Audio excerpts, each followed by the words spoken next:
Hey everybody, and welcome to this video where we're going to be talking about an estate planning strategy called an ILIT, or an Irrevocable Life Insurance Trust, which can be used for a lot of different things. So you use this strategy to remove life insurance from your estate, to avoid estate taxes, to control how money is distributed after you pass, and protect beneficiaries. So we're going to kind of uncover that, hopefully make some sense of some of these complex strategies. But before we start, just as a quick disclaimer, this video is for informational and educational purposes only and should not be considered investment, tax, or legal advice. Okay, so let's dive into an ILIT. So the first thing that we want to talk about is, why do we even need an ILIT? So if we talk about life insurance, just in general, okay, so we have a policy. And that policy has what's called a death benefit. And I'm going to have other videos on different types of policies. But so with this death benefit, this will pass to your beneficiaries.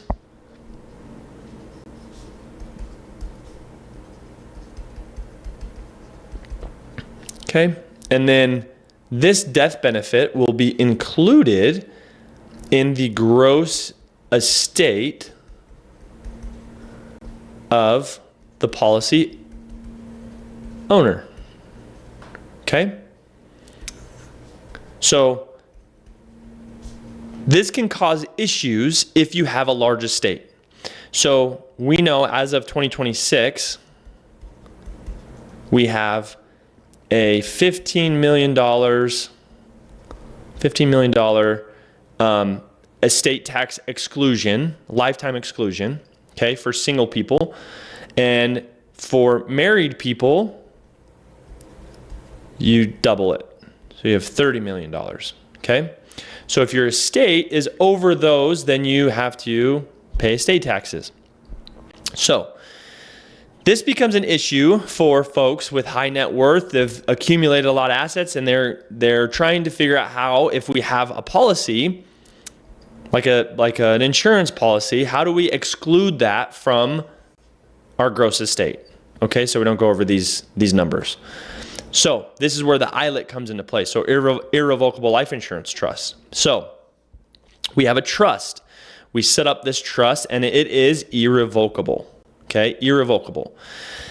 Meaning you can't change it, you can't modify it, you can't change the beneficiaries. It is what it is. And you know, it's not like an revocable trust where you can make modifications throughout your life, but this is set in stone. Changes are very, very difficult to make. So you have an irrevocable life insurance trust, life insurance. So there's going to be a policy, a life policy on the grantor. Okay, and generally you want to use a permanent policy. Okay, you can use term, but you generally don't want to, because there's a term associated with it, which can cause issues once the term ends. So you want to use a permanent policy for this type of a structure. So you're going to pay the grantor. Will pay premiums into the ILIT. Okay, so it's going to have a policy within the ILIT, and then the grantor will pay a yearly premium into the ILIT to pay for the policy. Okay, the issue with this is that we have something called future interest. Okay, so when we set up a trust, it is considered future interest. And because it's a future interest, meaning it's not going to directly benefit the beneficiary today, it does not qualify for the annual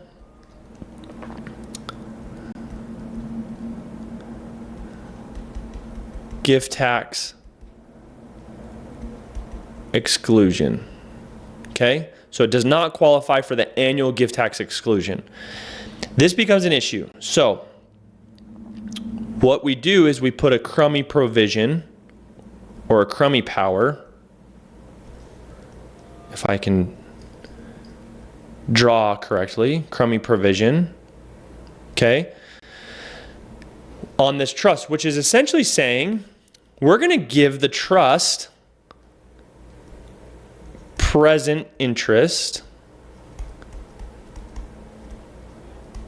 However, what that means is you're going to give 30 days or so to the beneficiaries to have withdrawal rights. So they can actually withdraw from the trust, from this gift. Okay, so this gift, let's just say they use $38,000 to pay the premium. So the grantor and his wife, they can do what's called split gifting.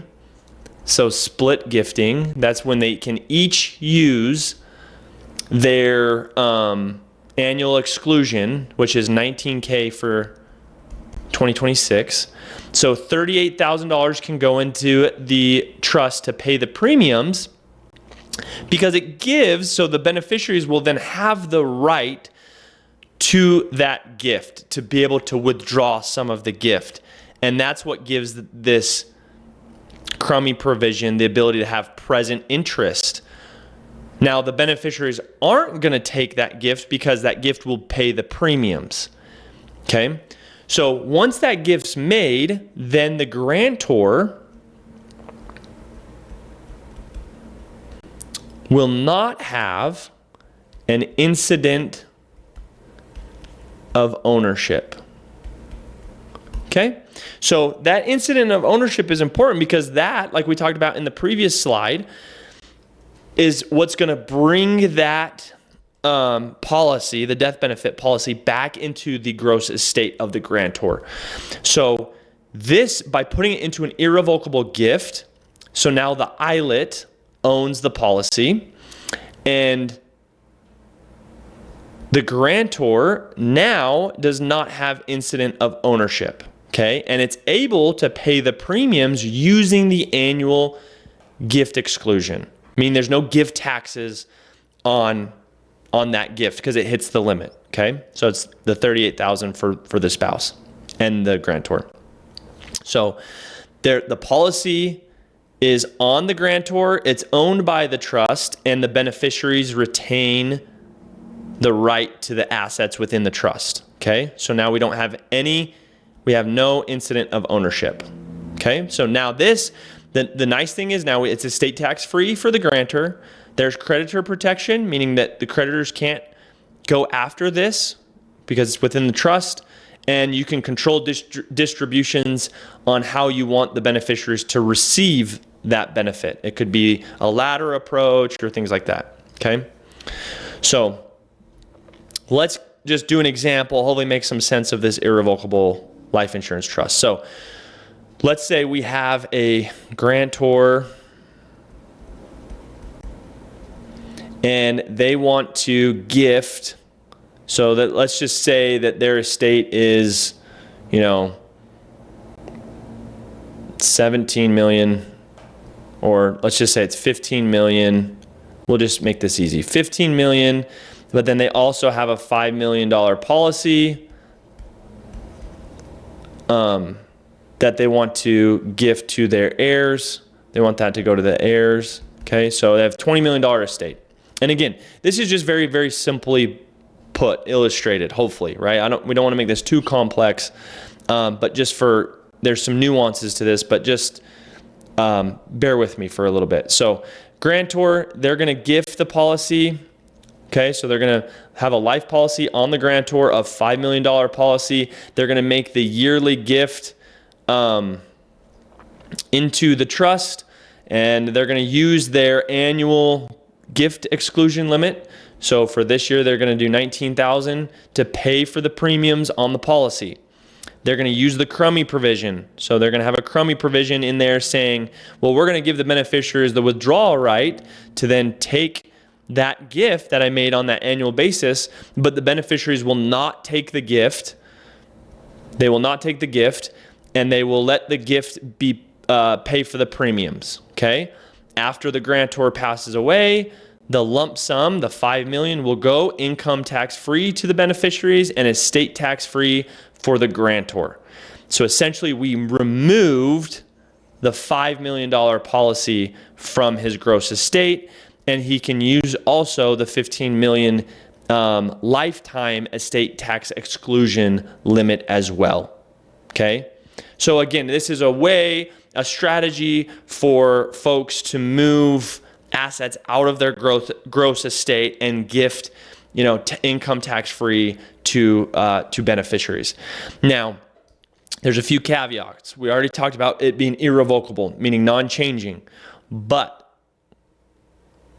this is the key here. You must survive 3 years. Okay. So once the grantor establishes the policy and we have the ILIT set up, the grantor has to outlive a 3-year period, or it will, or assets will go back into estate. Okay, so the assets will then, so if the grantor established the trust, 2 years later passes away, that $5 million will be clawed back into the gross estate. Okay, into the gross estate of the grantor. It's a lot harder to write on these with these pens than you think. Sorry, but it's going to be put back into the gross estate. Okay, so that's really the power of it. It's a nice way to really transfer assets, to have a guaranteed payout for the beneficiaries, and again, removing that death benefit from the estate. So let's talk about, because we did another video on, so we have the ILIT versus the GRAT. We did a grantor retained annuity trust versus an ILIT. So what's the difference? So with an ILIT, we have life insurance policy within the trust. Okay. A GRAT, we are using investments of it could be like business, like highly appreciable stock or something like that, right? Like pre-IPO shares of a growing company. So you just want high appreciation. Okay. This is going to have a guaranteed payout. Guaranteed payout. And the GRAT will have some variability, right? So there's no guarantee here. Okay. No guarantee. Okay. And then with the ILIT, so you're also going to give gifts. You're going to give your annual gifts. This GRAT, you're going to have, if you do what's called a zeroed out, then you have little to no gift tax. Okay. With the GRAT also, you can have annuity payments coming to you.